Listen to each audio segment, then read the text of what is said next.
Okay. It's going. I don't want to get you where you got your mouth full. All right. Talk. Can we move on?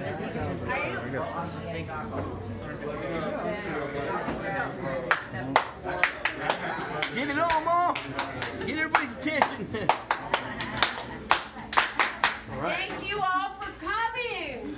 God bless you all. Thank you for having us, Mom. Mom, thank you. Joseph is an amazing man, first of all.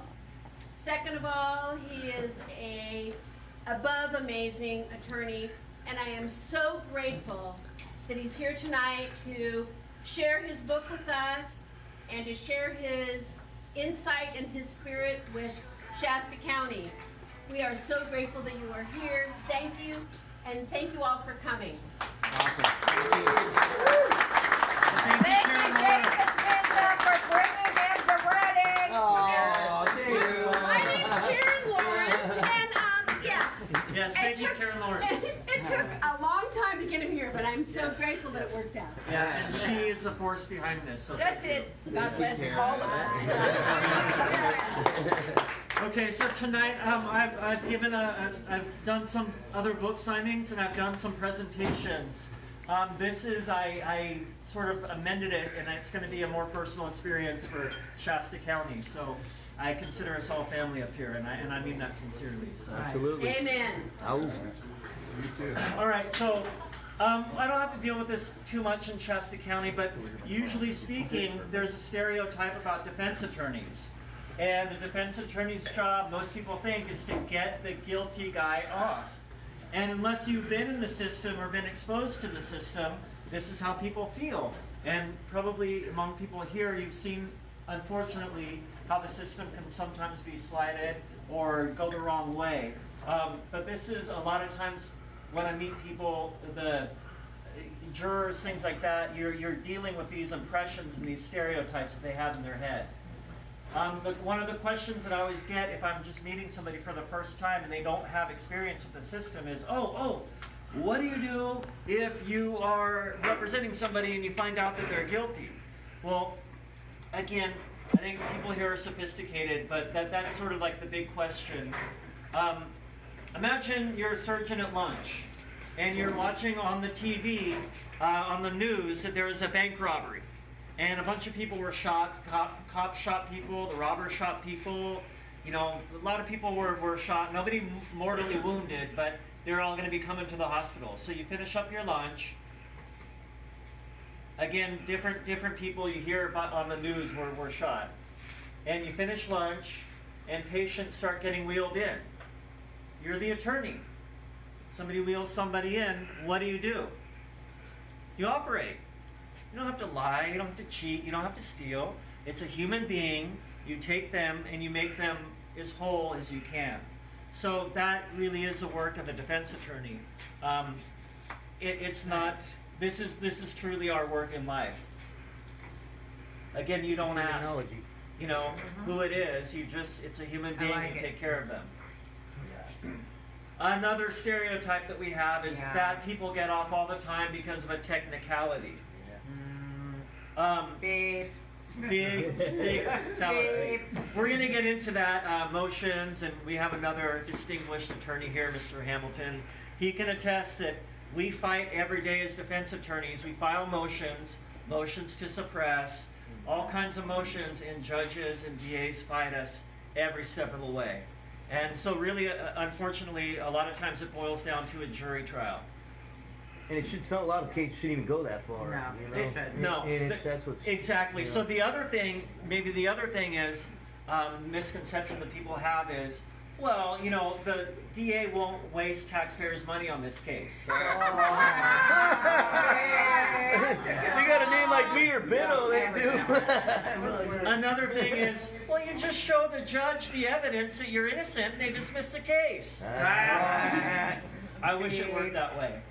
That's how the system is supposed to work. So due process really boils down to two things. It's one of the bigger concepts in law school, but it boils down to notice and the right to a hearing. So when people are talking about due process, impeachment, things like that, you get notice, people tell you what's going on if you're being accused, and you get a right to a hearing. You get a right to say your piece, to tell your side of the story. So that's what due process boils down to. And let's say if you have due process, you need someone to stand next to somebody who's accused. It doesn't matter, innocent, guilty, whatever, you need someone to keep the system fair. So this is the job of a defense attorney, right, Mr. Hamilton? This is what we do. We take the same oath on the same constitution as law enforcement, prosecutors, and judges. We have ethical duties. And really what I was trained to do in reading police reports is you say, what does the evidence show? Can the DA prove their case? Can they prove all the charges? Half the charges? None of the charges? Some of the charges? And it's really the same job as a jury. A jury's job is to say, what does the evidence show? Not, I like this person, I don't like this person, I'm in a bad mood, I don't, do this. You neutrally evaluate the evidence. So another thing, in court, this might be my own personal opinion, but I think it bears out in truth, that as a defense attorney, you can't get caught lying. You can't get caught making a mistake. If you do that, they will hold it against you forever. You will lose your reputation. So you have to maintain a reputation full of integrity. So, I haven't seen that same thing happen in court with prosecutors. They can kind of say and do whatever, and judges don't even acknowledge it, let alone hold them accountable for it. And again, I'm slanted. There are very good judges out there. There are very good prosecutors. There are very good law enforcement out there. But they're in the minority in my experience. And the public perception, again, maybe not those enlightened in here, but the public perception is that, law enforcement wears a white hat and everybody else against them must be a bad guy. And that's not always the case. We're changing that. Yes, we are. Again, we want to keep the government in check, and that you need checks and balances in a system. And that's an important role for a defense attorney. So I started my book with this quote, and I'm happy that I did that because it really emphasizes that just because you can step on somebody doesn't mean that you should. Right. Amen. Yep.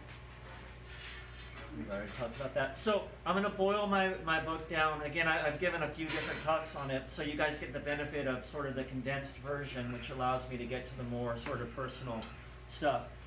My book boils down to A plus B equals C. And we're going to start with B first because it's a more intuitive point. So power corrupts, absolute. Power corrupts, absolute. Okay.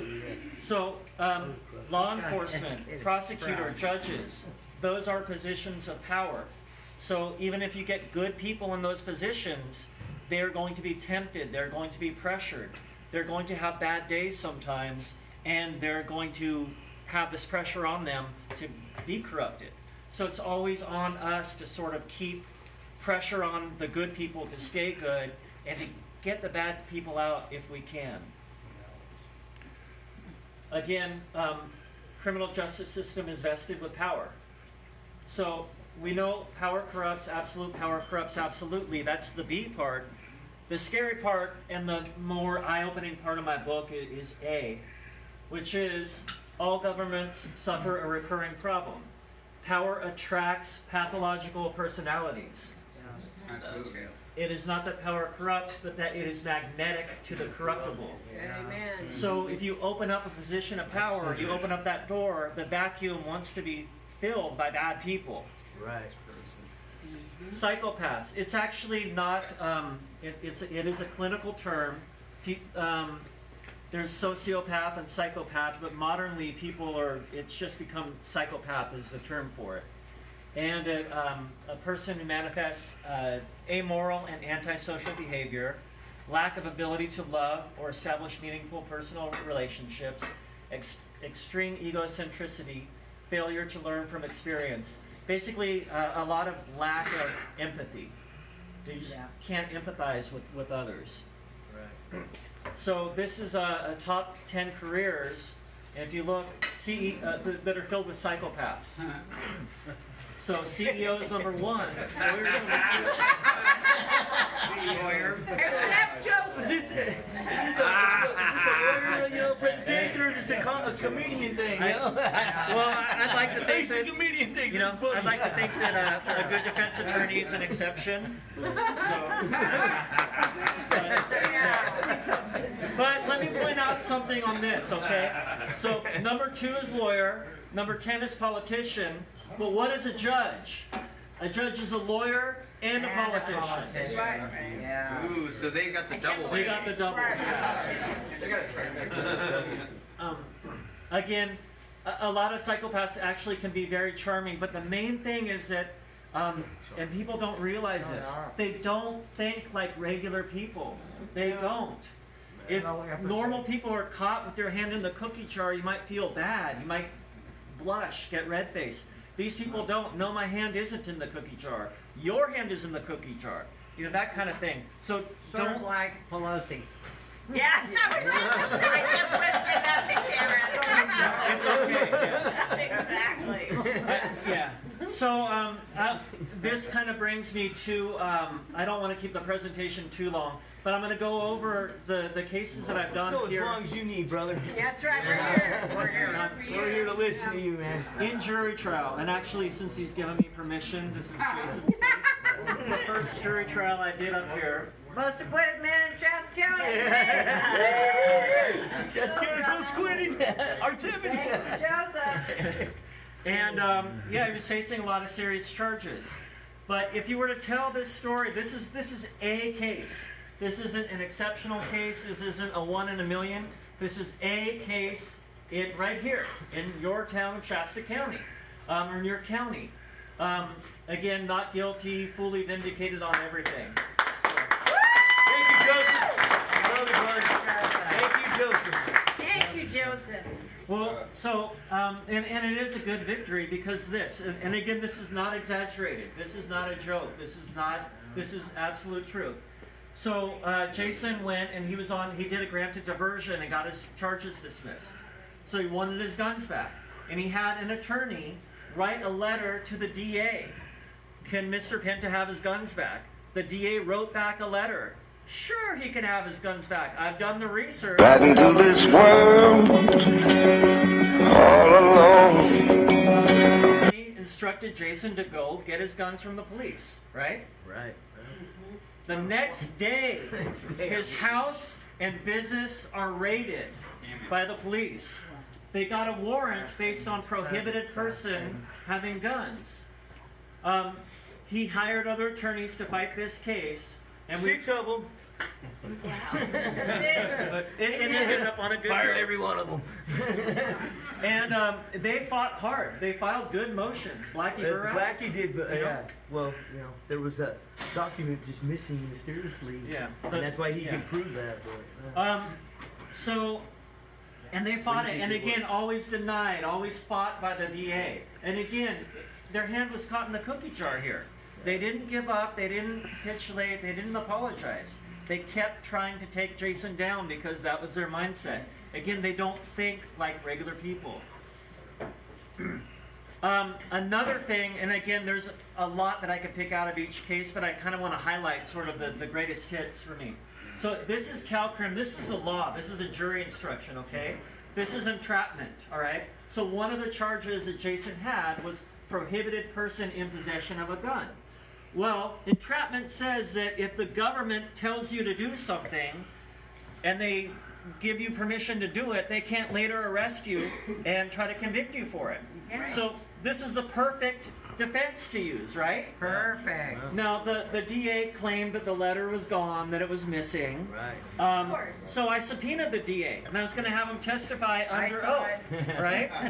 I subpoenaed Jason's attorney in case the DA was trying to choke. So I subpoenaed them both. I had everything covered. We had this charge beat, right? Wrong. Yeah, no. Guess what the judge said when I wanted to call these witnesses? Not relevant. And I said, Judge, look at entrapment. And I was reading him the instruction. Judge, this is a perfect case of entrapment. Mr. Tully, these witnesses are not relevant. Move on. Who was the judge? I don't remember. Who cares? They're all. They're paid by the state. They're not paid by the county. So again, this is actually a very common. No, Bachman was always. An Thank you, brother. asshole. Well, I'm sorry, Bachman was I that- said that, you didn't. Yeah. Was it Baker? I don't think so. Baker was a knife case. Yeah, that doesn't matter. Anyway, Okay. So there were so many of them involved in my That's case, okay. you know. They pushed me all around through all, you know. it's on record someplace. They all had a so. joke to say. And again, we don't necessarily, as a defense attorney in state court, you got to move on to the next case. We don't have time to get, or expense to get transcripts and to file this and to do that. You just got to kind of go on to the next battle. So this was Jason's knife case. The next case that I did up here. Oh, this is way before I met him, though. You should hear my stories before I met him. I was just getting warmed up on this one. Way before that, I was already going for it. So one of the knife counts, the officer claimed that Jason was wearing this knife inside his pants, draped down. Right. Does anybody see a problem with that? Yeah. Hello. Okay. Ouch. Again, we were able to acquit him of that. But again, he wrote this in his report, and we went Wait to a trial. minute. So I don't know. I'm not sure if that's the right knife. Oh, yeah. No. This is the right knife. Okay. This is it. That's the knife. Okay. They said I was wearing it in my pants. Turn around the Open. show, yeah. Yeah, open. Down inside your pants. So. Yeah, but this is how you wear a knife, you know. I mean, but this was open. He said I was wearing it. I'm like, Nobody. remember what I told the DA? I said I'd be less of a man today if I was wearing that knife that way, sir. And the thing is, it's legal. If it's closed, then it's legal. If it's open, it's not legal. Yeah. So the officer, he couldn't say that it was outside his pants. So he had to say that it was open and inside his pants, which would make it illegal. So again, we were able to, thank God, with the jury, show that Sure. the officer You know was what? wrong. He didn't even go into the. Remember? They dropped the charges Yeah. right. Ridiculous. They'd even say Because he knew that. he was lying. What an embarrassment. But it was a power trip because I was having a little get together at my shop, like 1 o'clock in the morning, and had a different I was like, hey, and he said I had to have permits to have people, Yeah, and he wanted to come in yeah. my property or in my business. I'm like, whoa, man, hey, no. And so he didn't like that I knew my rights, and I stopped him. So then he tried to search me, and made this up with this knife, I know, but bottom line and is, took me to jail. district attorneys can lie. Correct. Because remember Toby didn't have the right knife, or was that a different case? Remember he That was a different I've been in so many different knife cases. Well, yeah, I'm just saying, he didn't even have a knife.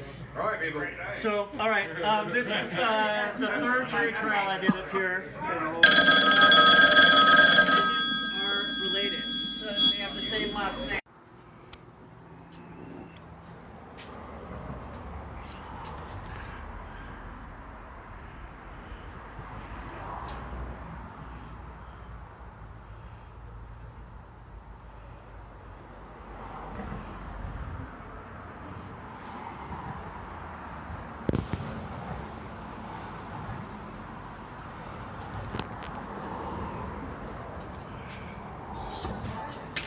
Exactly. You can be growing it and give it out for free, which would be totally legal. That's me. So, Yeah. so this is the CalCrim 3413. Again, this is the law, and I just want to go over it because we really did have, the collective law was really beautiful, and it's really a shame that it does not exist anymore. People think that we made progress, and we actually went downhill. Like, Yeah. the little collectives, if somebody, I don't have a backyard, my friend has a backyard, he wants to grow, and I want to fork in some money because I work all the time, and another friend wants to help trim, and another friend could make water hash or something like that. It was a beautiful system, and it's gone now. But when it was, up until a year ago, it was there. And so basically cannabis activities were lawful as long as you had qualified patients. As long as a doctor said or wrote a note but cannabis might work. That's literally all it took. And then you were a qualified patient. And see, here was this thing that law enforcement never, or that they failed to recognize. Associate within the state of California. That was the verb that was required. That you associate in California. What is that? A handshake, a nod, a wink? As long as you're qualified patients and you're in California. That's right. It was a collective for medical purposes, and as long as you don't make a profit. So that's basically like the last case that I won before this went out. It was 18 different grow sites and 30,000 pounds. But they didn't show. And I tried to hire Jason, and the judge would not let him. Yeah. They were What? scared. They were scared. Yeah. He would not let you talk. No, they wouldn't let them hire me. Yeah. Yeah, it was My horrible. reputation precedes me. Again, we still won. I'm right with you, brother. So this is all the law was. And again, law enforcement kept bringing cases repeatedly. So this was another case that I did after, right back to back with the two gentlemen who with the same last name. This was a collective, and I'm going to show you they were both charged with lots of charges, and they faced some very serious time. Again, we were able to vindicate. Yeah, Joseph! Hoorah! So, again, I showed you everybody the law, CalCrim, right? That's what the law enforcement should have been advised. It was in a book. Judges know it. It's right at their desk. But listen to this. This was the detective on the case. CRI stands for Confidential Reliable Informant. And they did a undercover sting operation on a legitimate dispensary. Okay. When the CRI entered the business and asked about purchasing marijuana, an employee of the business collected the valid driver's license. They needed to verify the identity, and they did. And physician's recommendation. Again, to be a qualified patient, you have to have a physician's recommendation. The CRI was then essentially signed up as a member of the defendant. A collective member. They were associating in the state of California. That's all the law required. Once the employee completed the proper paperwork, the CRI was allowed to make purchases at the business, as you should in a legal dispensary. This is how a dispensary operates, legally. The CRI exchanged U.S. currency for marijuana or products containing cannabis THC. The CRI wouldn't have been allowed to obtain the products without paying for them, so a donation is a requirement, not merely a suggestion. All of the products have prices associated with them, just as within a store or other retail business. The defendant and the CRI have no patient primary caregiver relationship. Again, there's another exception for primary caregiver. But if you're a collective member to a collective member, you don't need a primary caregiver. That's right. Not there. The only relationship the CRI and the defendant have is a business relationship where the defendant sells marijuana or products containing cannabis THC related to the products to the CRI. So what was going on here is they were trying to shut down every dispensary in the state. They This did is a how- good job. This is how a legal dispensary operates. And they were doing everything to the T. I went through everything in their books. It was perfect. But this is, you can see them laying a groundwork. If they could shut down this dispensary, no dispensary them. would be legal in the Yeah. state. How many? Only the ones they allow. So, Yeah, they just shut down so many. yeah. So, Really going back to CalCrim, this is what the judges have on their desk. And it says right in there, every member of the collective does not need to actively participate in the cultivation process. No. That's Go ahead the and buy law. your medicine. It is enough if a member provides financial support by purchasing marijuana from the collective. Otherwise, dispensaries couldn't have operated. So everything that was in the police report was showing these people are legal. And again, we did a preliminary hearing, and I argued till I was blue in the face, and the judge did not care. Filed a 995, judge did not care. He already had his decision in his head. Yeah, exactly. So again, the case ended up good, cleared, vindicated, all charges. However, when they went to get their products back from everything that was raided, keep in mind this was with law enforcement this whole time. all their best products were gone. So, and we had to fight for them to get their property back. But when they got it back, a lot of it had been pilfered. So, another case, a 3-defendant case. Activists in the community, charged with a lot of crimes.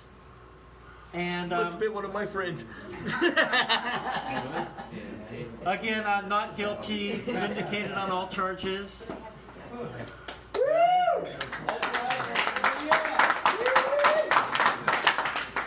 But really, all I'm doing is taking the fight. I'm just not saying no. So, I mean, it's the defendants facing the charges and not giving in to pressure, and saying, I'm going to fight, I'm in the right, and I'm not going to give up. So, and then the jury's being open-minded enough to hear the evidence and evaluate, what I said in the beginning, what does the evidence show? So, let's go back a little bit. Some of these are magazine charges, and I think 1, 2, 3, 4, 5, 6, 7, 8, 9. So I've always gotten these dismissed in court or one in or one in a trial. And what it is it's large capacity magazines, but it only became illegal at a certain point in time. I think like January 1st, 2014 or something. So cops go to people's houses and they see large clips and they think it must be illegal. Well, it wasn't illegal at the time they acquired it. Do you have a date of purchase? If you can't prove that they got it before it became illegal, then you don't have a case. And so all of these should not have been charged. Yeah, because my oldest boy's 40, and I used to buy them all those. They wanted them. Yeah, and so it was completely legal up until like 2 years ago. Go to jail. So Of exactly. course, I was out there like, everybody behind the shooter, get behind. If your cousin is shooting, get behind him. So, But I did buy them for him. yeah, and they were legal to buy at And that I time. bought them safes. They had guns, they had safes. So, and again, thank God for the spirit of liberty and people who just don't want to control other people, just want to live their lives, wish the best on other people, and go about life. And again, you don't get that down in the Bay Area. So as much as they talk about peace and love and understanding, Or in Washington, D.C. well, Look at the Bay Area. Yeah. So, so I do love coming up here. Resisting arrest. So. It's all right. Yeah, this was resisting arrest. Again, we beat most of these charges in jury trial. No, I'm just kidding. Oh, another. This is it's a public case here. It's case number 14. That many? Yeah. Something that I'm very proud of here is this charge is manufacturing. Okay, so concentrates are a necessary part of people getting medicine. Not everybody can take flour, and it's just a necessary part. Especially if they're really ill. There are closed loop systems, and for right now, if you were to take take essential oils and you use a closed loop system, it's legal. If you take cannabis, which is legal, and you put it into that system and you get out the end product, that's legal to have, the concentrate. But while it's in the system, you're committing a felony. Yeah, crazy. So 3, 7, and 9. Yeah, 3, 7, and 9 years in prison, or 3, 5, and 7. So 7 years of prison for this charge. And law enforcement was interpreting it as if you. So water hash was legal, that was covered, but this was not covered. Open blasting is always going to be treated the same as making methamphetamine. But there are people who were using Everclear in a crock pot method, okay, to make oils. Totally crazy. And they were charging it the same as making methamphetamine. And so we were actually able to prove that with the laws changing a little bit, we got some good language that the crock pot method with the alcohol should not fall under this, and it should fall under processing of marijuana, not manufacturing an illicit drug. So I'm proud of that. Exactly. Ashley argued that motion and did a great job. Yeah, that's awesome. Again, it's always illegal federally for now, but I think this group in here is gonna start working to change that. I mean, we'll get to that in a little bit. Or we just do it Well, for all of our friends who need it. sure, but do it compliant with state law, and I'm always happy to help people Right. get compliant with state law. Since we're talking about federal, I want to kind of bring up another thing. So there's this thing, it's called the rational basis test. And a law can't be irrational, okay? If a law is irrational, it will flunk the rational basis test, right, Robert Hamilton? Right? Correct. Okay. So Schedule I drugs have to have no medicinal value, right? So anybody should be able to go into federal court right now, the second, and say, Judge, the majority of states have medical laws. The majority of states have Right. recognized cannabis to be medicinal. Medicinal. So don't make me believe that there's no medicinal value here. That's not rational. It flies in the face of scientific evidence. It flies in the case of volumes and volumes of scientific evidence. That's right. And so I'm looking forward to fighting that fight when, if I get that case in the future, I will bring that. I'm gonna be there to see Wait. it. Yeah. Wait, Joseph, stop that right there. What are you looking for in that case? Say it again. So if there's a federal charge where somebody's hopefully not facing a lot of time, Okay. and they want to fight the case, and I tell them, hey, look, right now, if you were to go to trial, there's no defense on a federal cannabis case. But Okay. if they're cool with that, and they know, like, say they're facing a federal misdemeanor or something, they have Okay. no record, and they want to fight the fight, Okay. then I say we bring it to jury trial. Because at some point, juries have to say not guilty, and at some point, some judge has to say, okay, fine. I recognize that cannabis has medical benefits, as have the majority of states.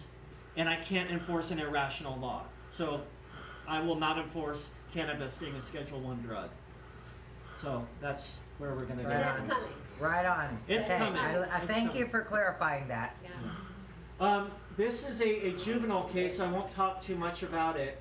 But again, so there's always two sides to a story. This juvenile male was faced with rape by intoxication, and they were really nasty charges.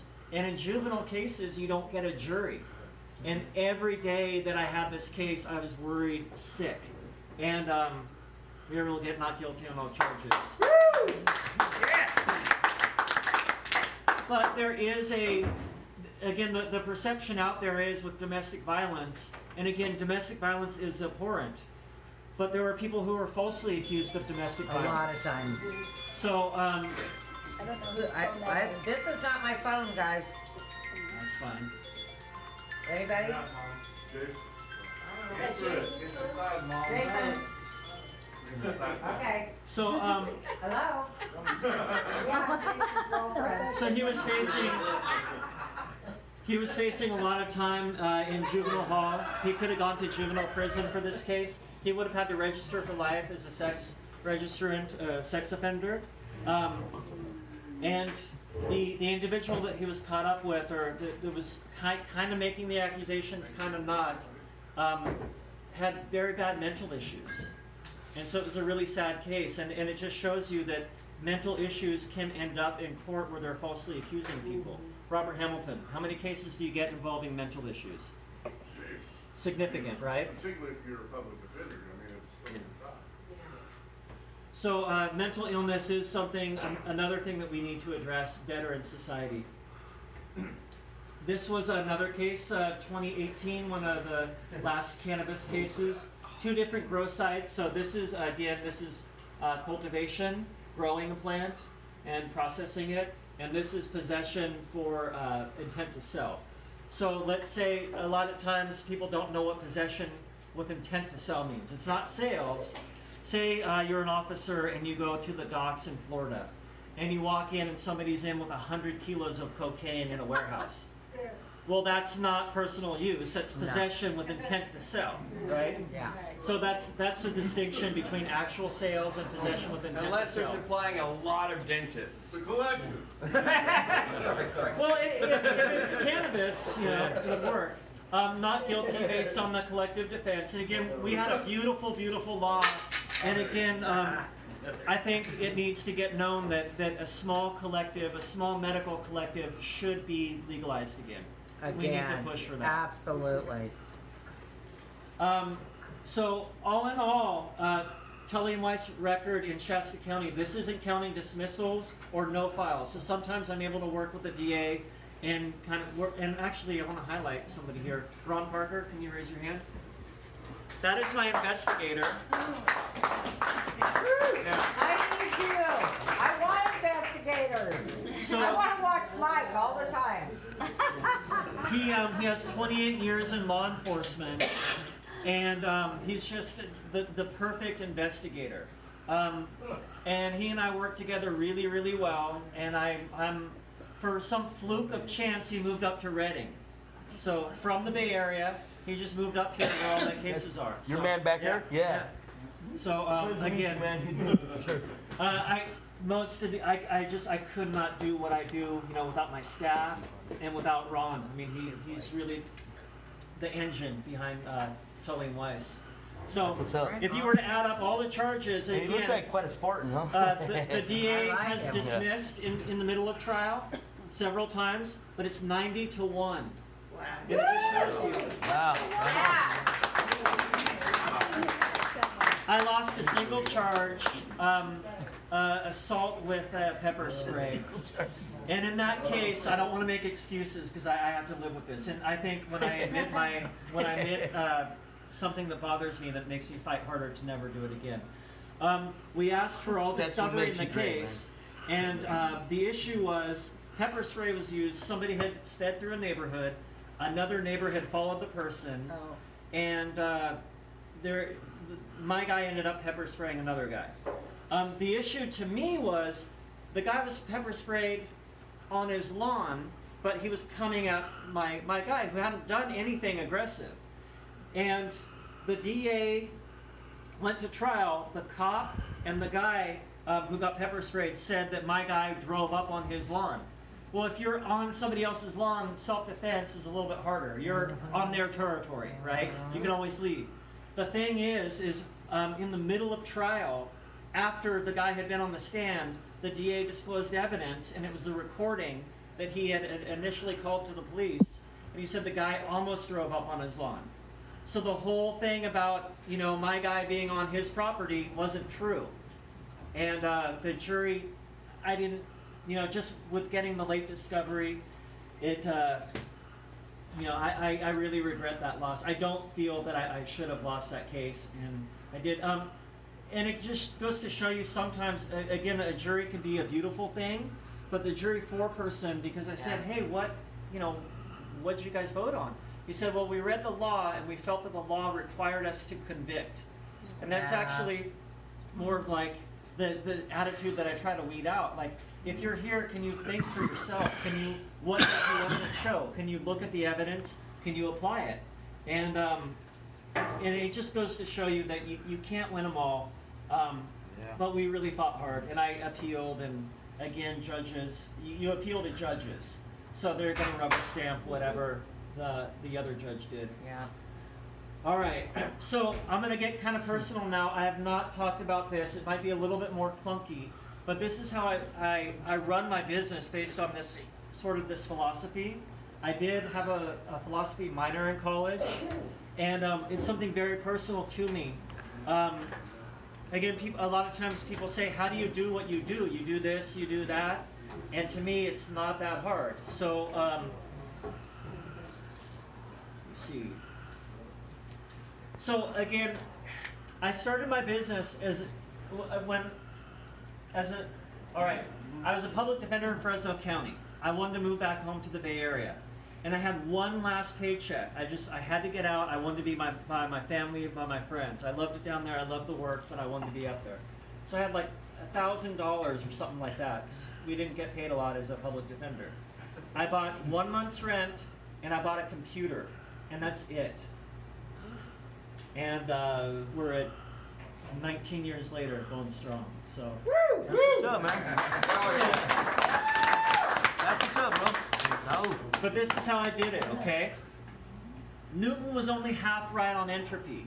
And kids study Newton in school, we're all familiar with it, but they only tell you blatantly one half side of the story, and I don't know why. So, again, Newton had 3 laws of thermodynamics. the first one, most people know, energy can neither be created nor destroyed, and that's something to think about a lot. The third one, I don't know, I've never really thought about. But the second one is entropy, and basically things fall apart. Systems tend towards disorder, things fall apart. There's a destructive force in the universe that tears things up. So this is an animal, and this is a plant. And that summarizes all life on Earth. And this is entropy right here. And it's tearing life down. Okay, again, Newton was only half right. Okay, but think about this. What is life? What's the definition of life? An organism, right? So this tells you that I'm not the first person to think about this, but they deliberately do not tell people. Right. An organism, what separates the living from the dead is the ability to organize. I didn't tell my body to do this, my body just does this. A plant grows from a seed into what it's going to be. So that's what something that is living is, an organism. The ability to organize, right? So we don't just have entropy in the universe, we have an organizing principle that counters the entropy, right? So we have basically code. Entropy is code, right? It's code in the universe, like computer code, like the Matrix, and it tears things down, it takes systems and creates disorder out of them. But we also have a creative force, an organizing force in the universe. And it creates life, it organizes life just automatically. So by only telling us about entropy, they're only telling us about the negative aspects of the universe and not the creative aspects of the universe. Beautiful. Wow. Awesome. So, I call this, we're stuck as living beings, we're stuck between these two forces, creative forces and destructive forces. So, moving up the scale of energy is generally pain, learning something new, working out your body, working out your muscles, growing up, growing pains. Giving birth. Giving birth is painful, but when you're done, it's relief. Awesome. Okay. So going down the scale of energy, if you're carrying 10 bags of groceries, it's going to be painful because you're working up the scale of energy. It's you plus 10 bags. You're more organized. But if you drop the bag of groceries, then you're less organized and it's a more pleasurable feeling. If you're really emotional, you have all this emotion bottled up in you and fluids, and when you let it out through your eyes and you let your emotions go, you're less organized.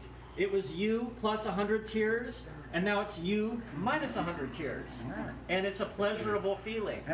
So there's exceptions. There's not exceptions, but there's harder things. So like giving birth was a good counterexample, but in the end, when you're more organized, so giving birth will be painful. But when it's done, it's awesome.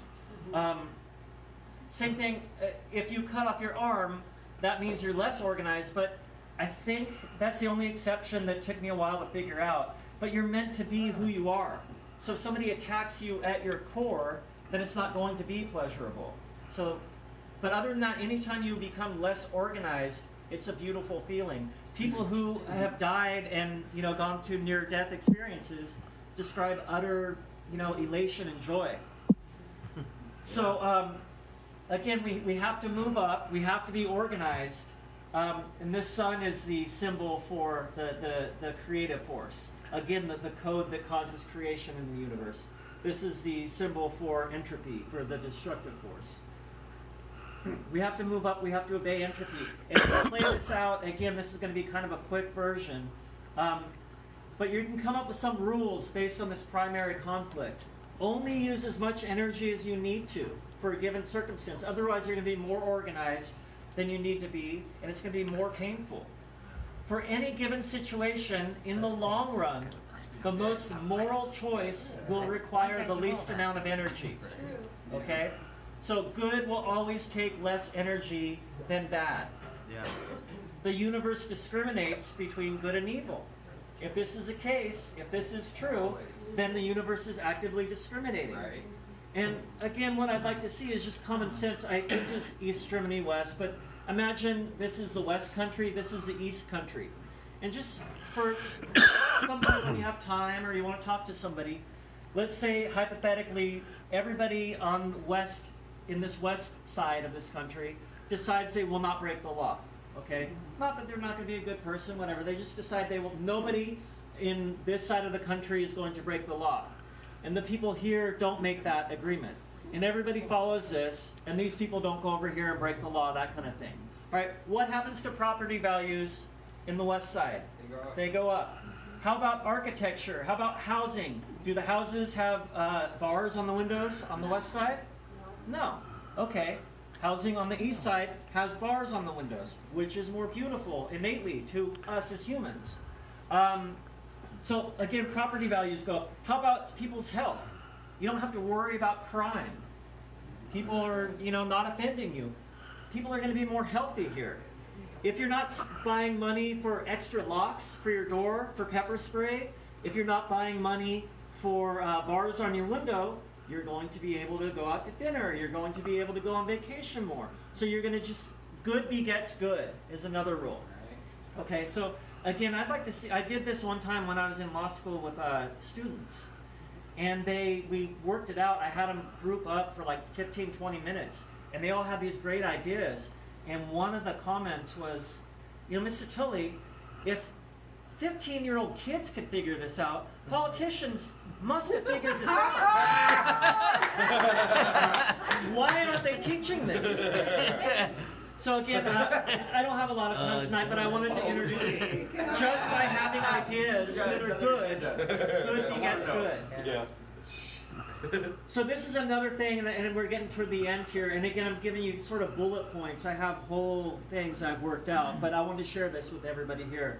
Good to know. The opposite of action is inaction, right? Right. So the opposite of walk isn't walk backwards, it's not walk. The opposite of action is inaction. The opposite of love is not love. So what is hate? It's a corrupted version of love. It's not the opposite of love. I have here, I didn't want to write out the name just for purposes. Anton LaVey, he founded the Church of Satan. All right. In San Francisco, and he told his followers to talk backwards and to walk backwards. So it was sort of laying. Well, I'll leave it at that. Okay, that's a lesson to think about. All right. So last slide in here, and this is a way that I wanted to say thank you to everyone in here. State of Jefferson, Tully. And I realized I would have to move, and I'm not saying I would win, but if there is a State of Jefferson, I will throw my hat in the ring for governor.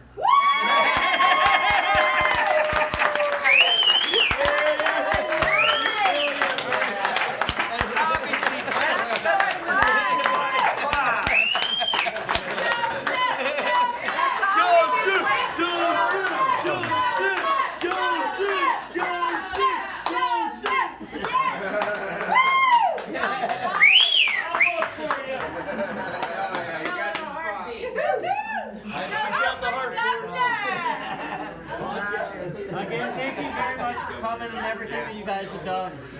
And I do feel that we've done everything as a team, so thank you all. Thank the Facebook people that are watching. I'm already down there. We're going for governor. You had an audience on here too.